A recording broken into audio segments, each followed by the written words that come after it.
حضرات محترم، اللہ تبارک و تعالی نے اپنی پاک کلام میں ارشاد فرمایا، سبحان الذی اسری بعبدہ لیلا من المسجد الحرام الی المسجد الاقصی۔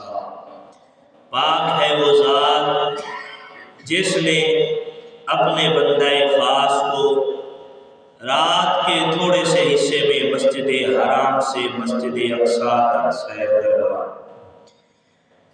علماء کرام نے بیان فرمایا کہ قرآن مجید کے اندر معراج کا تین جگہ ذکر فرمایا۔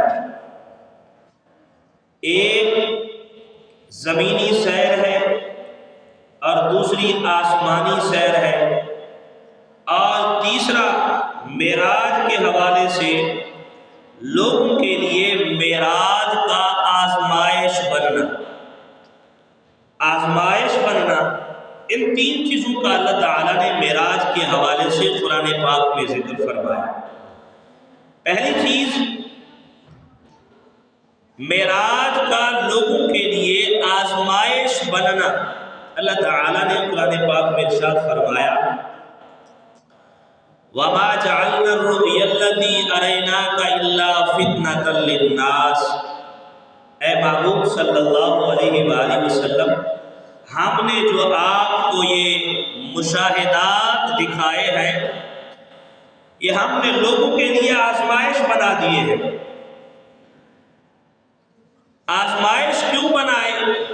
تاکہ اپنے اور پرائے کا پتہ تو چلے کہ یہود و نصارہ کفار کا رد عمل کیا ہوتا ہے اور مسلمان اس کے بارے میں کیسا عقیدہ رکھتے ہیں، کیا کہتے ہیں۔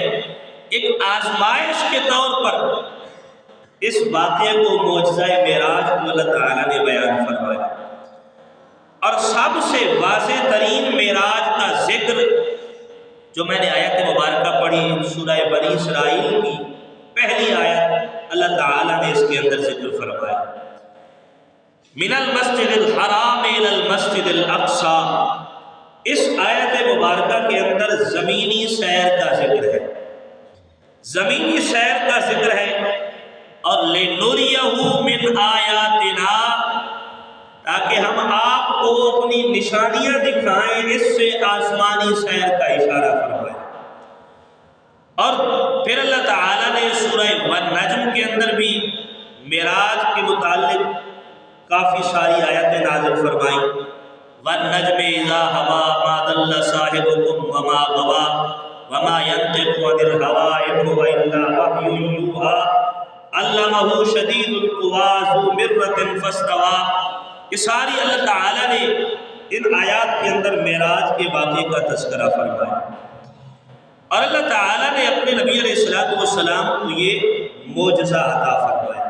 معراج اللہ نے کروائی ایک معجزہ ہے، اور معجزہ جو ہے یہ صرف انبیاء کے ساتھ خاص ہے، انبیاء کے ساتھ خاص ہے۔ معجزے کی اصطلاح جو ہے اس کی خصوصیت صرف اور صرف انبیاء کے لیے ہے، اور اگر ایسی خرق عادت کوئی چیزیں، کوئی کام، کوئی باتیں کسی اور سے ظاہر ہوں گی تو ان کے لیے جدا جدا الفاظ ذکر کیے گئے۔ میں مثال کے طور پر عرض کروں، اگر بندہ اپنا ہاتھ ایسے ہوا میں اٹھائے اور ہوا میں ہی اس کے ہاتھ میں پھل آ جائے، اور اس بندے کا تعلق اگر اولیاء سے ہے، اللہ کے ولیوں سے ہے، تو فرمایا پھر اس کام کو، اس فرمائے جو واقعہ پیش آیا، اسے کرامت کہتے ہیں، اسے کرامت کہتے ہیں۔ اور اگر ولی نہیں ہے، کوئی نیک بندہ ہے، ویسے ہی نیک بندہ ہے، ولایت کے مرتبے پر فائز نہیں ہے، اس سے یہ کام صادر ہو جائے تو اسے معونت کہتے ہیں۔ معونت مطلب اللہ کی طرف سے مدد ہے، معونت کہا جاتا ہے۔ اور اگر ایسا کام کسی فاسق، فاجر یا کافر سے صادر ہو جائے تو اسے کیا کہتے ہیں؟ فرمایا استدراج، اسے استدراج، رب کی طرف سے مہلت، استدراج کہا جاتا ہے۔ اور انبیاء سے ظاہر ہونے والے ایسے واقعات، ان کے بارے میں علماء نے فرمایا پھر ان کی بھی دو صورتیں ہیں۔ اگر ایسا کوئی واقعہ اعلان نبوت سے پہلے ظاہر ہو تو اسے ارہاس کہتے ہیں، یعنی نبوت کی تمہید، ارہاس کہا جاتا ہے۔ جس طرح نبی علیہ السلام کی اعلان نبوت سے بعثت سے پہلے فرمائے کہ بادل آپ پر سایہ کیا کرتے تھے، بادل آپ پر سایہ کیا کرتے تھے، یہ بھی ایک معجزہ ہے۔ اور بچپن میں آپ کا سینہ چاک کیا گیا، جبکہ آپ اماں حلیمہ کے گھر میں تھے، وہاں پہ سینہ چاک ہوا، دل کو نکالا گیا، فرمائے کہ اسے آب کوثر سے دھویا گیا، علم و حکمت سے بھرا گیا، پھر سینہ برابر کیا گیا، یہ بھی ایک معجزہ ہے۔ جو اعلان نبوت سے پہلے ظاہر ہو اسے ارہاس کہتے ہیں، اور جو اعلان نبوت کے بعد ظاہر ہو اسے معجزہ کہتے ہیں۔ معجزہ کہتے ہیں مختلف نبیوں کے مختلف معجزات ہیں۔ اللہ تعالیٰ نے قرآن پاک کے اندر انبیاء کے معجزات کا بھی ذکر فرمایا۔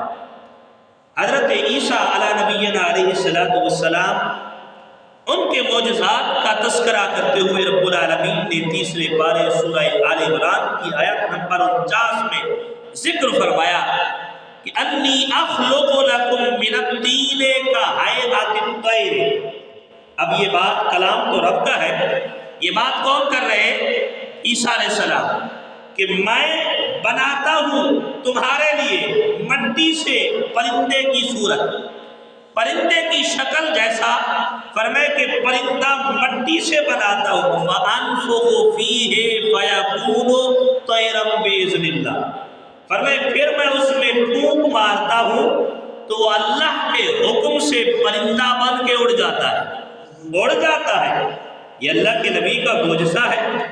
آپ طَيْرًا بِإِذْنِ اللَّهِ، فرمائے وَأُبْرِئُ الْأَكْمَحَ وَالْأَبْرَصَ وَأُحْيِي الْمَوْتَى بِإِذْنِ اللَّهِ، وَأُبْرِئُ الْأَكْمَحَ وَالْأَبْرَصَ، فرمائے کوڑھی اور برص کے بیمار کو، فرمائے کہ مادر ذات جو یہ بیماریاں ہوں، فرمائے کہ اللہ کے حکم سے میں انہیں ٹھیک کرتا ہوں۔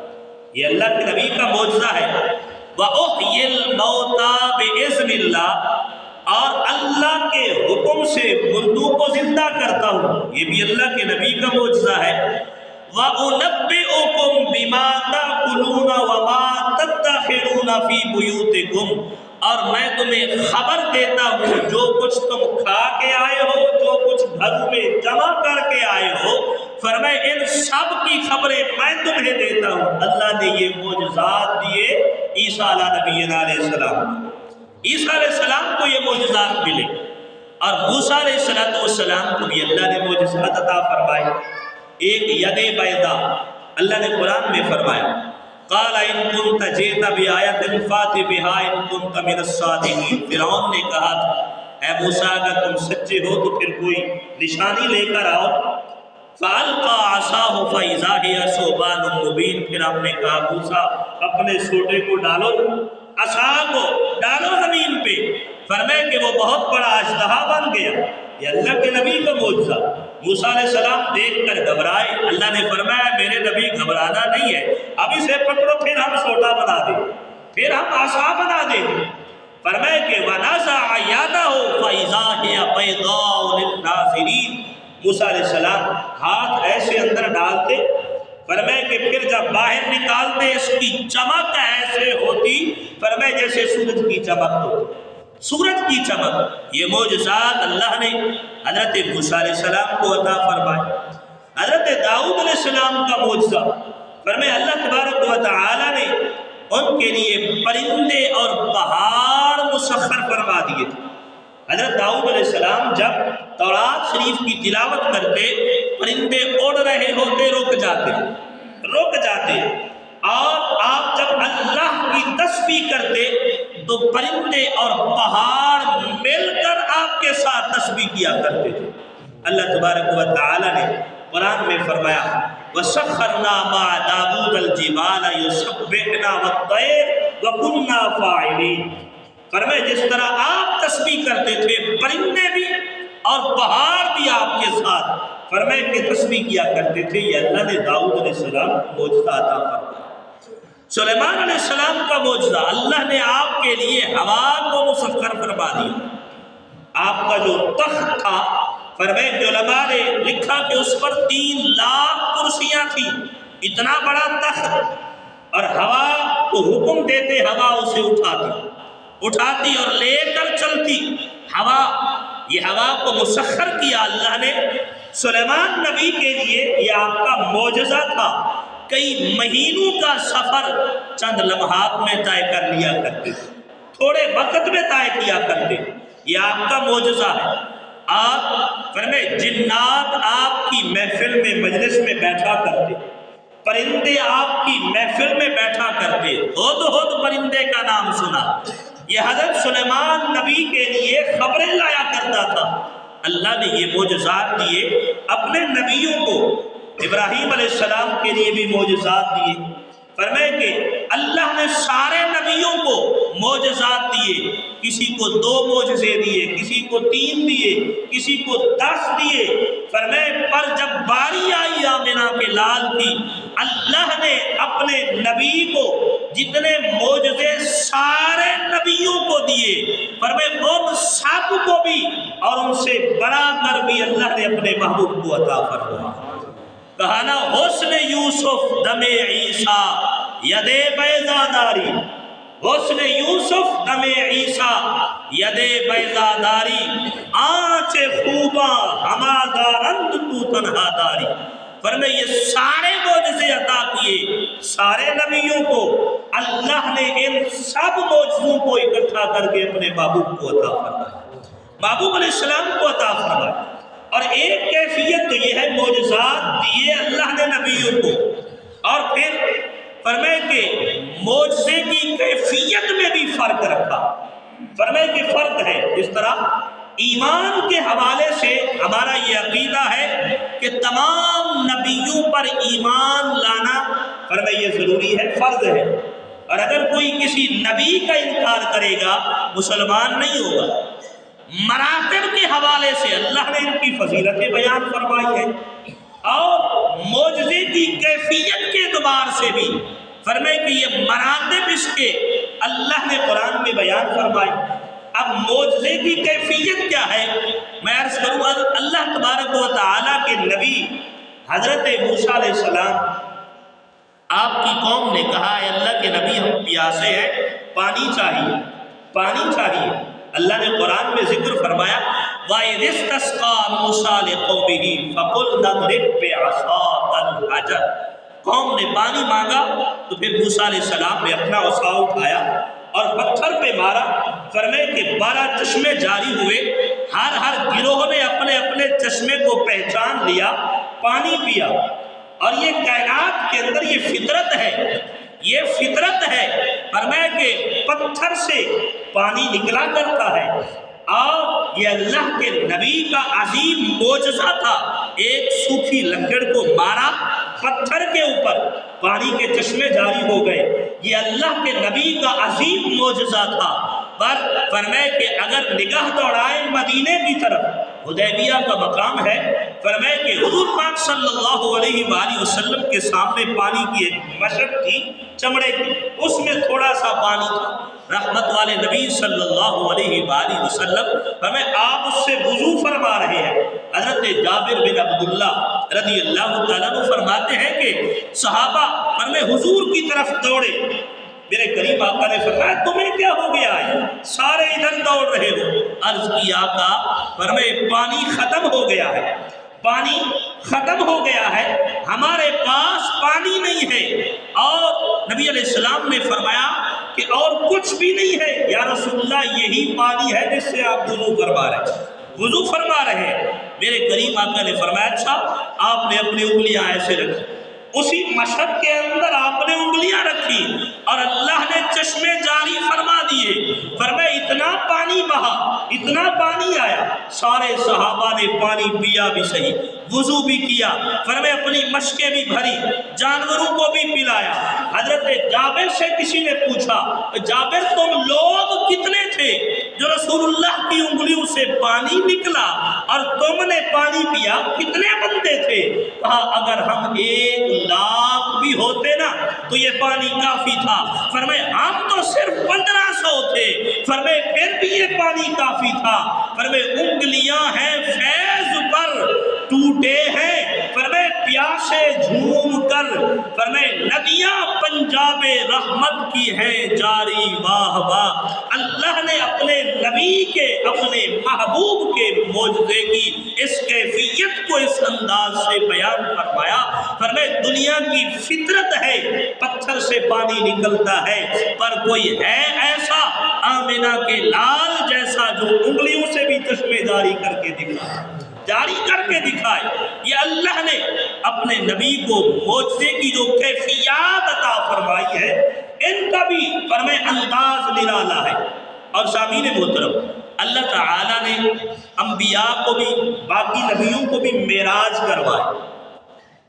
کروائی، ان کی کیفیات الگ ہے۔ ابراہیم علیہ السلام کی معراج یہ ہے، اللہ نے قرآن میں فرمایا وَكَذَلِكَ نُرِي إِبْرَاهِيمَ مَلَكُوتَ السَّمَاوَاتِ وَالْأَرْضِ وَلِيَكُونَ مِنَ الْمُوقِنِينَ۔ اللہ نے ابراہیم علیہ السلام کو معراج کروائی۔ کیفیت کیا تھی؟ علماء نے فرمایا بیت المقدس میں ایک پتھر تھا، اس پر ابراہیم علیہ السلام کو کھڑا کیا، اللہ نے اس پر کھڑا کیا، اور ابراہیم علیہ السلام کے لیے فرمایا اللہ نے پوری کائنات کے اسرار و رموز کھول دیے۔ ابراہیم علیہ السلام فرماتے ہیں ایسے جو دیکھا عرش اولا تک جتنے فرمائے زمین آسمان تھے اور جو اسرار تھے سارے رب نے دکھا دیے، اور نیچے جب دیکھا تحت الثری تک جتنے راز تھے اسرار تھے رب نے دکھا دیے۔ یہ کائنات کا نظارہ اللہ نے ابراہیم علیہ السلام کو ایک معراج کی صورت میں کرایا، اور موسیٰ علیہ السلام کی معراج اللہ نے بغیر کسی واسطے کے موسیٰ علیہ السلام سے کلام فرمایا۔ وَكَلَّمَ اللَّهُ مُوسَىٰ تَكْلِیمًا، اللہ نے بغیر کسی واسطے سے اپنے نبی سے کلام فرمایا۔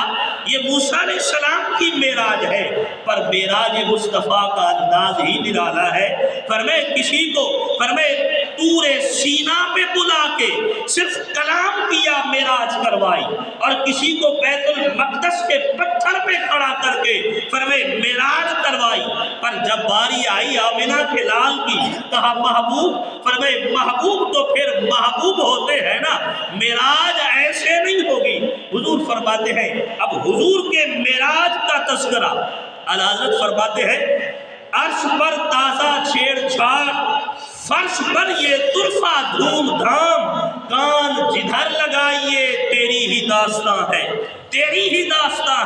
پھر انداز ایسا ہوا، حضور فرماتے ہیں میں حضرت ام ہانی کے گھر، یہ ام ہانی حضرت مولا علی کرم اللہ تعالیٰ وجہ الکریم کی سگی بہن ہے، فرمائے ان کے گھر حضور آرام فرماتے، اور جبریل امین آئے حضور کی بارگاہ میں، حضور کو جگایا، فرمائے حتیم کعبہ میں لے کر آئے، فرمائے کہ حضور کا شق صدر کیا، سینہ چاک کیا، فرماتے ہیں کہ دل کو باہر نکالا۔ اب یہاں پہ رک کر میں ایک بات عرض کروں جو حضور کو اپنے جیسا کہتے ہیں، فرمائے کہ ہم جیسے بشر تھے۔ میں نے کہا تمہارا ڈاکٹر جب بائی پاس کرتا ہے، فرمایا دل نکالتا ہے، اس کا کنیکشن فرمائے جسم کے ساتھ جوڑ کے رکھتا ہے، اگر بغیر کنیکشن کے ایک فرمائے 10 سیکنڈ بھی رکھ لینا، فرمائے انسان ختم، فرمائے دل کی دھڑکنیں ختم، سب کچھ مٹ جاتا ہے۔ پر قربان جاؤں آمنہ تیرے لال پر، حضور فرماتے ہیں جب میرا دل نکال کے فرمائے جبرائیل نے باہر رکھا، میں دیکھ رہا تھا، ارے ہو آپریشن فرمائے دل کا ہو رہا ہو اور بندہ بھی جاگ رہا ہو، ہوش و حواس میں بھی ہو، سب کچھ دیکھ رہا ہو، یہ شان صرف محمد عربی کی ہے، اس کے علاوہ یہ مقام کسی کا نہیں ہے۔ میرے کریم نے فرمایا، فرمائے دل کو نکال کے نورانی تشت میں رکھا گیا، میں دیکھ رہا تھا۔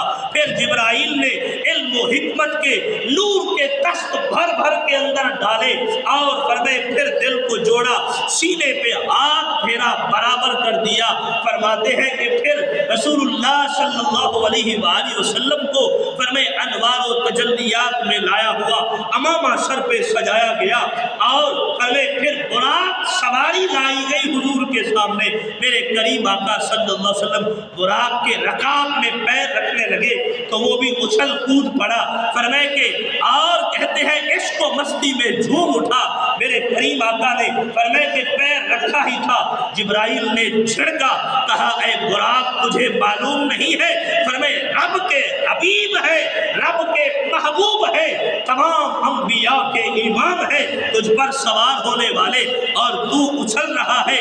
براق نے عرض کی، فرمائے براق اسی ڈر سے پسینہ پسینہ ہوا۔ فرمائے میرے کریم آقا نے فرمایا جبرائیل براق کچھ کہنا چاہتا ہے۔ عرض کی آقا میری ایک التجا ہے۔ میرے کریم نے فرمایا بتاؤ۔ آقا جیسے آج اللہ نے فرمائے کہ مجھے یہ شرف عطا فرمایا ہے آپ کی سواری بننے کا، میری یہ تمنا ہے کل قیامت کے دن جب آپ فرمائے اپنے مزار پر انوار سے اٹھے تب بھی مجھے یہ شرف دیا جائے میں آپ کی سواری کے لیے آؤں۔ رسول اللہ نے فرمایا اے براق تیری یہ خواہش بھی اللہ ضرور پوری فرمائے گا۔ حضور براق پہ سوار ہوئے۔ یہ براق فرمائے کہ گدھے سے تھوڑا بڑا، خچر سے چھوٹا نظر آتا تھا، اور حضور اس پر سوار ہوئے۔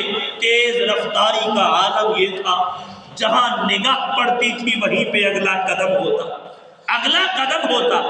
اب یہ سفر جاری ہے، اس میں کچھ واقعات بھی آئے، کچھ فرمائے مناظر بھی آئے، اور رسول اللہ صلی اللہ علیہ وآلہ وسلم کا سفر یہ من المسجد الحرام الی المسجد الاقصی۔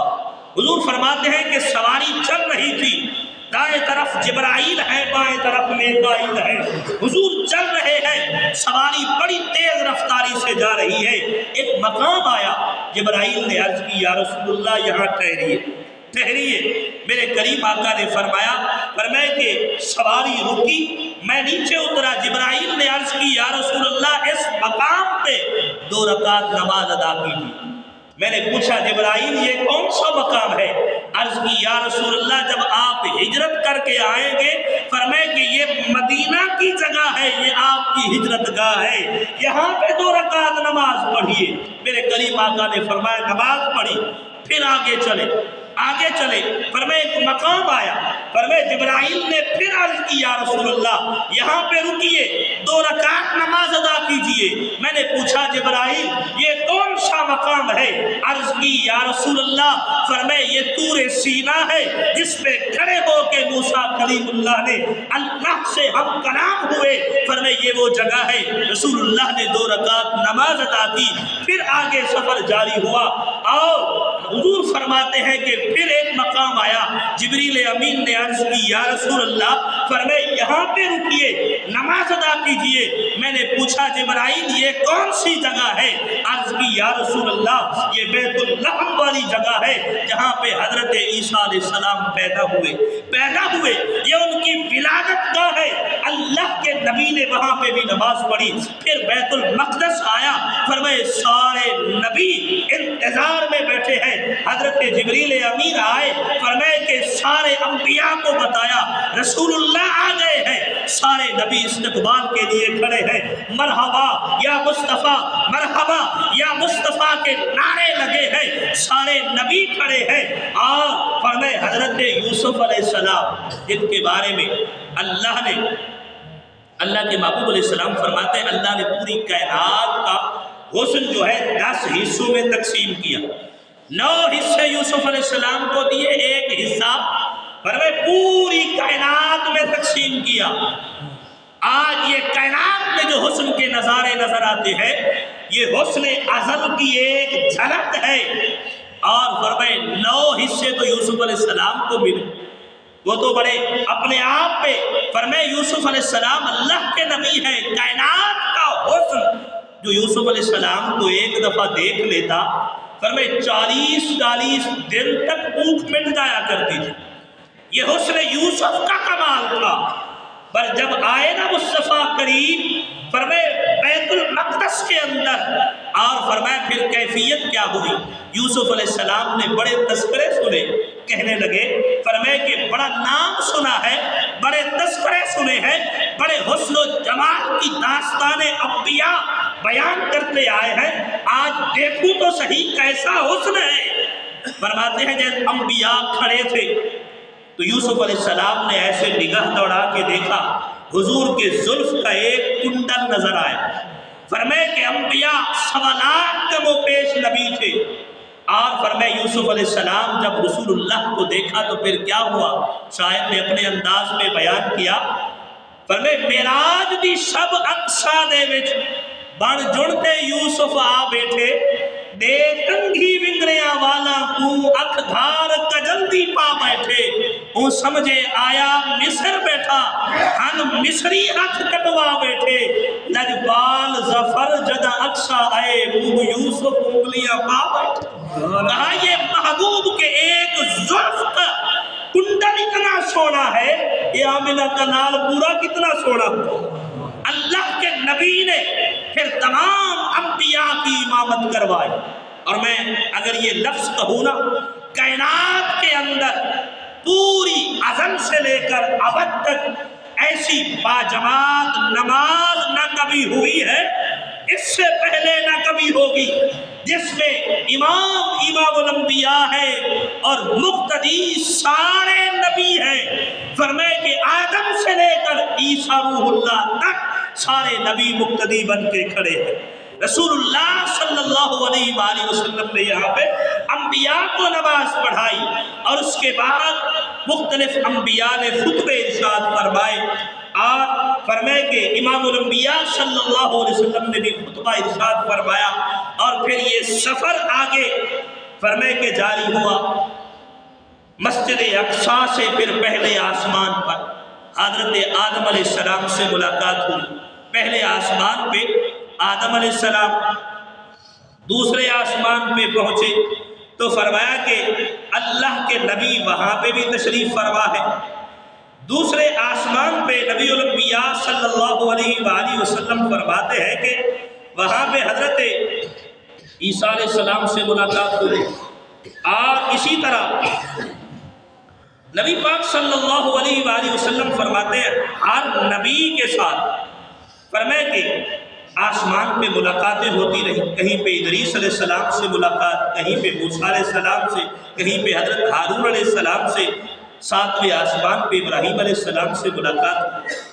اور یہاں پہ اگر رک کر میں ایک بات عرض کروں، رب کی قدرت کے نظارے بھی بڑے عجیب ہیں۔ نبی الانبیاء صلی اللہ علیہ وآلہ وسلم فرماتے ہیں کہ جب میں براق پہ جا رہا تھا، موسیٰ علیہ السلام کے مزار کے قریب سے گزرا، دیکھا موسیٰ علیہ السلام اپنے مزار میں کھڑے ہو کے نماز پڑھ رہے ہیں۔ اب حضور تو گزر گئے آگے، موسیٰ علیہ السلام قبر میں نماز پڑھ رہے ہیں۔ جب حضور مسجد اقصیٰ پہنچے، موسیٰ علیہ السلام وہاں پہ بھی موجود ہے، فرمائے کہ پہلے موجود ہے، اور حضور جب مسجد اقصیٰ سے چھٹے آسمان پہ پہنچے، موسیٰ علیہ السلام وہاں پہ بھی موجود ہے۔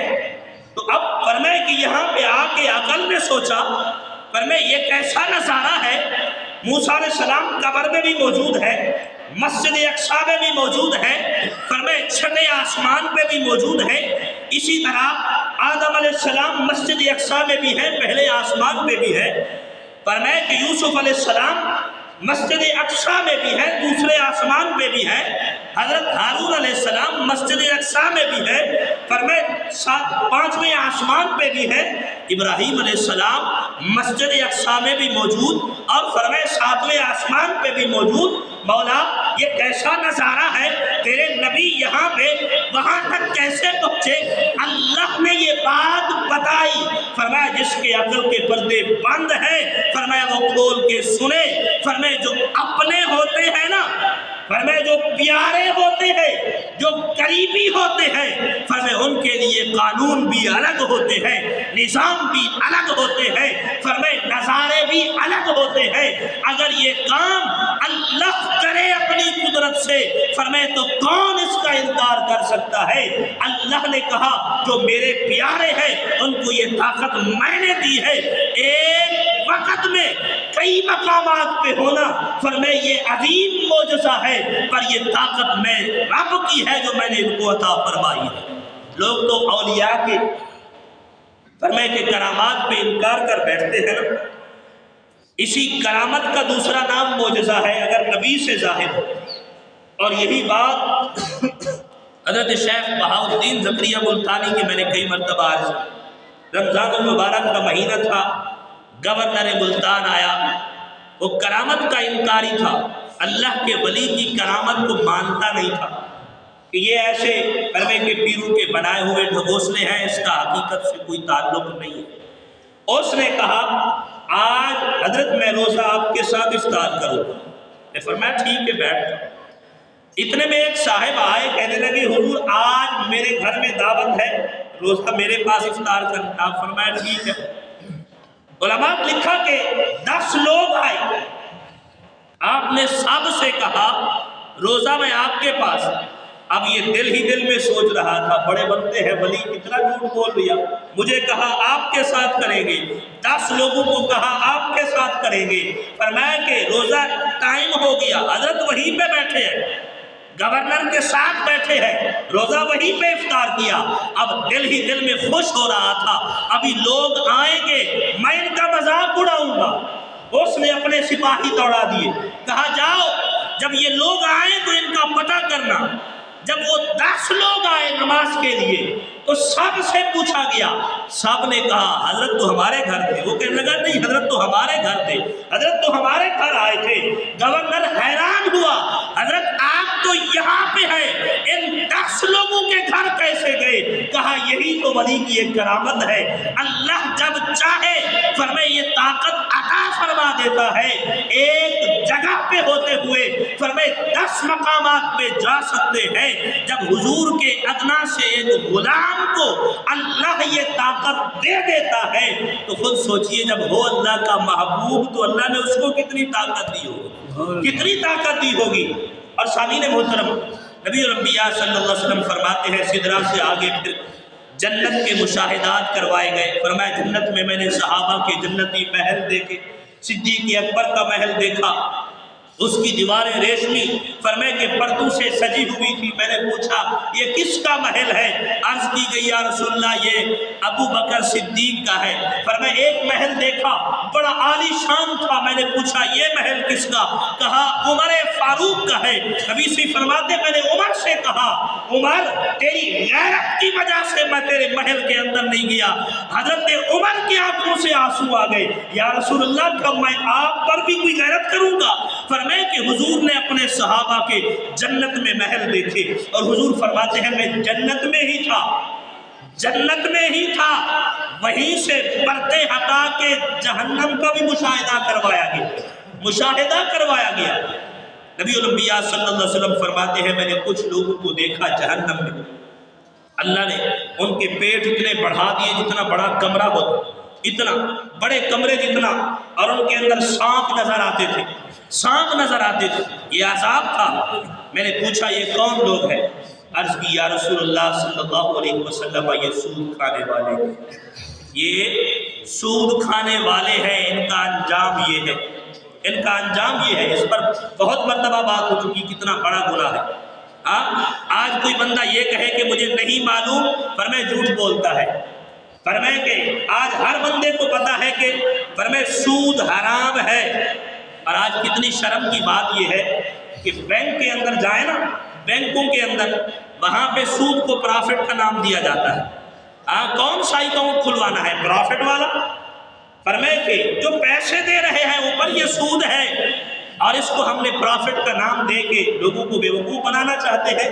کتنا بڑا گناہ ہے۔ رسول اللہ صلی اللہ علیہ وسلم نے فرمایا میں نے دیکھا اتنے بڑے بڑے پیڑ، آپ فرمائے اس میں سانپ نظر آ رہے تھے۔ پوچھا یہ کون لوگ ہیں؟ عرض کی یا رسول اللہ فرمائے یہ سود کھانے والے ہیں، ان کا انجام یہ ہے، ان کا انجام یہ ہے۔ اور نبی الانبیاء صلی اللہ علیہ وسلم فرماتے ہیں آخری بات عرض کروں، کریم آقا صلی اللہ علیہ وسلم نے فرمایا جہنم کا ایک اور مشاہدہ بھی میں نے دیکھا۔ کچھ لوگ تھے، فرشتوں کو ڈیوٹی لگائی گئی تھی، فرشتے پتھر اٹھا کے ان کے سر پہ مارتے، سر کچلا جاتا، اور فرمایا کہ وہ پتھر اٹھانے جاتا فرشتہ، پھر واپس آتا، یہ جڑ جاتا، پھر مارتے، پھر جڑ جاتا، کچلا جاتا۔ میں نے پوچھا یہ کون لوگ ہیں؟ عرض کی گئی یا رسول اللہ صلی اللہ علیہ وسلم یہ وہ لوگ ہیں جن کو فرض نماز بوجھ لگتی تھی، فرض نماز کو بوجھ سمجھتے تھے۔ اب کیسے اٹھ کے جائیں؟ نیند آئی ہے، اب کام کر رہے ہیں، چھوڑ کے کیسے جائیں؟ یہ بوجھ سمجھ رہے تھے۔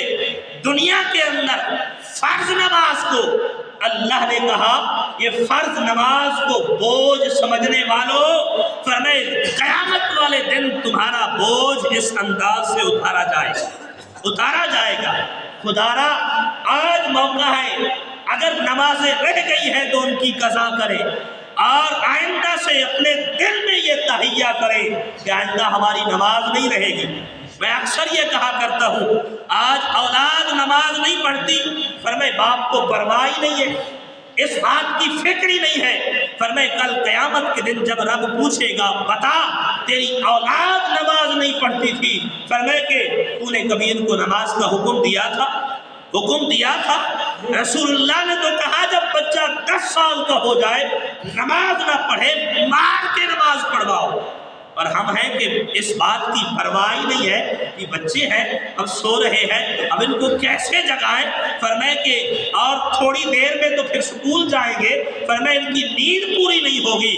آج یہ باتیں ہیلے بہانے ہم ایک دوسرے کے سامنے تو سنا سکتے ہیں، لیکن قیامت والے دن رب کی بارگاہ میں یہ بہانے کیسے سنائیں گے؟ اللہ کے محبوب علیہ السلام نے فرمایا فرض نماز کو بوجھ سمجھنے والوں کا انجام ایسا ہوگا۔ تو اللہ نے اپنے محبوب کو سیر کروائی، سبحان الذی اسری بعبدہ لیلا من المسجد الحرام الی المسجد الاقصی، پاک ہے وہ ذات جس نے اپنے بندہ خاص کو رات کے تھوڑے سے حصے میں مسجد حرام سے مسجد اقصی تک سیر کروائی، لنریہ من آیاتنا، فرمائے کہ تاکہ ہم اسے اپنی نشانیاں دکھائیں۔ اور سیر کروانے والی ذات کون ہے؟ فرمایا انہ هو السمیع البصیر، وہ ساری باتیں سننے والا بھی ہے، جاننے والا بھی ہے، دیکھنے والا بھی ہے۔ محبوب کے فرمائے کمالات پہ فرمائے جو باتیں کرنے والے ہیں ان کو سنتا بھی ہے، جو ان پر فرمائے کہ انگلی سے اشارہ کرنے والے ہیں فرمائے ان کو دیکھتا بھی ہے، اور جو اس کے محبوب کا ذکر خیر سن کے خوش ہوتے ہیں ان کو سنتا بھی ہے، دیکھتا بھی ہے۔ میرے رب کی یہ صفت ہے سمیع و بصیر۔ اللہ تبارک و تعالی ہم سب کو محبوب علیہ السلام کی سچی اور پکی غلامی نصیب فرمائے۔